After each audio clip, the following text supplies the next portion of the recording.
देखिए, worst stocks की गिनती में तो बहुत सारे स्टॉक्स आते हैं, करीब करीब 5,000 6,000 स्टॉक्स मार्केट में है। और हम एक एक स्टॉक को पकड़कर मतलब ये देख नहीं सकते कि वो वर्स्ट स्टॉक है या खराब स्टॉक है या न्यूट्रल स्टॉक है या अच्छा स्टॉक है। मैंने एक क्राइटेरिया बनाया है, यहाँ पे 10 क्राइटेरियाज बनाए हैं ताकि आप अपने पोर्टफोलियो में जाके देख सके कि इन क्राइटेरिया में आपका कोई भी स्टॉक आता है तो आपको उसको तुरंत हटाना है। आपको ये नहीं देखना है कि मार्केट अभी किस तरीके से चल रहा है, मार्केट को रेजिस्टेंस पास में है कि सपोर्ट पास में है, कि यहाँ से मार्केट बढ़ सकता है तो मैं इसे होल्ड कर लेता हूँ। आपको उनको तुरंत हटाना है और उसकी जगह भले ही कोई अच्छा स्टॉक, फंडामेंटल जिसके अच्छे हैं, उसको लाना है। तो स्टॉक्स के एग्जाम्पल भी मैं आपको दूंगा। यहाँ पर 10 स्टॉक्स मैंने निकाले, जैसे कि आपने मेरे को कहा था कि वह स्टॉक्स के 10 एग्जाम्पल्स आप निकालिए। और पहले मैं आपको क्राइटेरिया बता देता हूँ एक एक करके कि आपको फंडामेंटल्स में कि देखना क्या है। पहला सबसे इंपॉर्टेंट मेरे लिए क्राइटेरिया होता है इंटरेस्ट कवरेज रेशो, जो कि लेस देन 1 नहीं होना चाहिए। इंटरेस्ट कवरेज रेशो का जो फॉर्मूला है वो मैं आपको बता देता हूँ। EBIT, earnings before interest and tax divided by interest expense.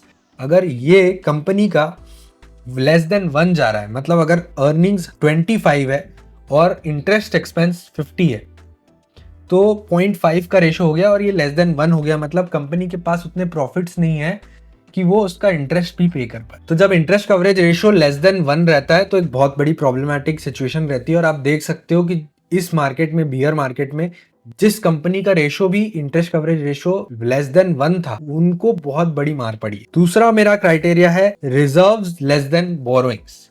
मतलब कंपनी की जो बोरोइंग्स है, लोन है, लोन बुक से कम उनका रिजर्व्स है। मतलब अक्यूमुलेशन ऑफ प्रॉफिट जो होता है वो रिजर्व्स कहलाता है। मतलब कंपनी जो प्रॉफिट कमा रही है ईयर ऑन ईयर, उसको रिजर्व्स में रखती है, और रिजर्व्स ही हमारा कम है बोरोइंग से। मतलब कंपनी बोरोइंग से ही चल रही है और इस बोरोइंग से चलने की वजह से कंपनी के ऊपर कभी भी खतरा बना रहता है।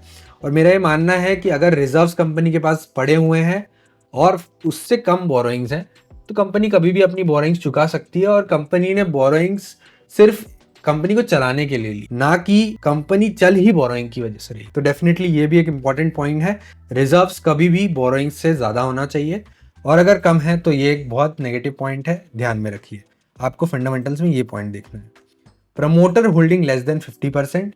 अगर प्रमोटर को ही बिजनेस पे भरोसा नहीं है तो फिर वो दिक्कतें पैदा करता है। और आप देखिए कि लास्ट 3 इयर्स में प्रमोटर ने अपने स्टेक्स कंटिन्यूसली अगर बेचे हों तो कम प्रमोटर को बिजनेस पर विश्वास नहीं है, वो अपना पैसा कहीं और लगा रहा है।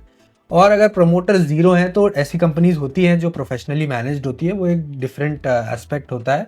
जैसे हमने देखा इंडिजिन, BSC, यहाँ पर प्रमोटर कम होते हैं और यहाँ पर एक सेबी का रिक्वायरमेंट आ जाता है कि प्रमोटर होल्डिंग कुछ होल्डिंग से ज़्यादा नहीं होनी चाहिए।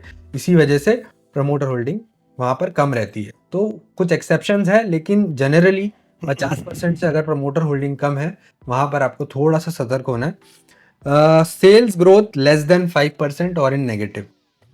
और इसी के साथ एक और पॉइंट है, 5th point, profit growth less than 5% और इन नेगेटिव। ये दोनों पॉइंट होंगे, मतलब प्रॉफिट ग्रोथ भी प्रॉपर नहीं हो रही है, सेल्स ग्रोथ भी प्रॉपर नहीं हो रही है, नेगेटिव में जा रही है, मतलब कहीं ना कहीं डिमांड हैम्पर हो रहा है कंपनी का, और वहां पर हमें सतर्क हो जाना चाहिए और बाहर हो जाना चाहिए उस कंपनी से। अगला पॉइंट है मेरा, कंपनी अगर ओवर वैल्यूड है, मतलब PE कंपनी का इंडस्ट्री PE से ज्यादा है, मतलब वहां पर भी आपको थोड़ा सा सतर्क होना है और आपको देखना है कि कंपनी ओवर वैल्यूड तो नहीं है, और उसको ध्यान में रखते हुए अपना डिसीजन ले। नेक्स्ट है आपका PEG ग्रोथ रेट। जी हाँ, PE ग्रोथ रेशो। यहाँ पर बहुत सारे लोग ये सवाल करेंगे कि आपने तो ओवर वैल्यूड स्टॉक्स भी कुछ कुछ बताए थे, फॉर एग्जांपल सर्वोटेक हो गया, और भी बहुत सारे स्टॉक्स जहां पर PE इंडस्ट्री PE से ज्यादा था, लेकिन वहां पर हमें ये पॉइंट चेक करना है, नेक्स्ट पॉइंट, PEG रेशो, जहां पर ग्रोथ पिक्चर में आ जाता है। और ग्रोथ हमें ये बताता है कि प्राइस अर्निंग ग्रोथ रेशो, मतलब डिवाइड बाय ग्रोथ कर दिया जाता है,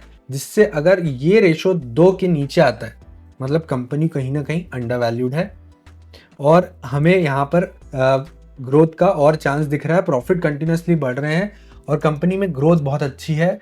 तो इसी वजह से कंपनी ऊपर गई है, और ऊपर जाने की वजह से उसका जो PE दिख रहा है वो इंडस्ट्री PE से ज़्यादा दिख रहा है। 8वां पॉइंट है वीक लेटेस्ट अर्निंग्स।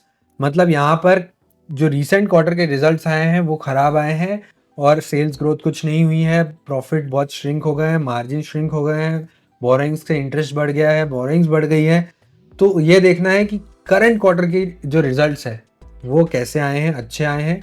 तो फिर आप ये जो पीछे वाले पॉइंट्स है उनको अगर इग्नोर करना हो तो भी कर सकते हैं, क्योंकि अगर आपकी ऑलरेडी होल्डिंग है पोर्टफोलियो में तो फिर अगर करंट क्वार्टर के रिजल्ट बहुत अच्छे आए हैं तो पीछे के पॉइंट्स को इग्नोर कर सकते हो आप। लेकिन करंट क्वार्टर के भी रिजल्ट्स खराब आए हैं तो फिर वो वर्स्ट कैटेगरी में चले जाएगा और वहाँ पे आपको एग्जिट करना ज़रूरी हो जाए। जी हाँ, मार्जिन अगर आपको देखना है ईयर ऑन ईयर श्रिंक होते जा रही है। पहले 20% थी, फिर 19 हुई, फिर 18 हुई, फिर 17 हुई, फिर 16 हुई, फिर यहाँ पे 12 हो गई। इस तरीके से अगर मार्जिन कम होते जा रहा है मतलब कंपनी का कहीं ना कहीं डिमांड कम होते जा रहा है और जिसकी वजह से कंपनी को अपने प्रॉफिट्स कम करने पड़ रहे हैं और अपने जो मार्जिन है वो कम करने पड़ रहे हैं और कंपिटिटर्स हावी हो रहे हैं। डेफिनेटली मार्जिन श्रिंक हो रहे हैं तो बिजनेस पे इम्पैक्ट होगा और बहुत बड़ा इम्पैक्ट होगा। इसलिए इसको पॉइंट को ध्यान में रखना है। और आपके पोर्टफोलियो में ऐसी कोई कंपनी पड़ी है जहां पर मार्जिन श्रिंक हुए हैं ईयर ऑन ईयर, डेफिनेटली नीचे आ गई होगी अभी इतने सारे दिनों में जो मार्केट गिरा है, और अभी ऊपर भी नहीं आई होगी, क्योंकि ऐसी कंपनीज रिवर्सल भी नहीं लेगी जब तक कि लोगों को, इन्वेस्टर्स को उसमें कुछ दम ना दिखे। अदर इनकम अगर बिजनेस इनकम से ज़्यादा है और एक्चुअल कोर बिजनेस जो कंपनी का है उससे अदर इनकम ज़्यादा दिख रही है, मतलब कहीं ना कहीं कंपनी अपने प्योर कोर बिजनेस पे फोकस कम है और इन्वेस्टमेंट्स पे ज़्यादा फोकस्ड है, और ये लॉन्ग टर्म में उतना हेल्दी नहीं है जिस हिसाब से हमें रिटर्न्स चाहिए रहेंगे। तो यहाँ पर भी आपको देखना है और उस कंपनी को हटाना है।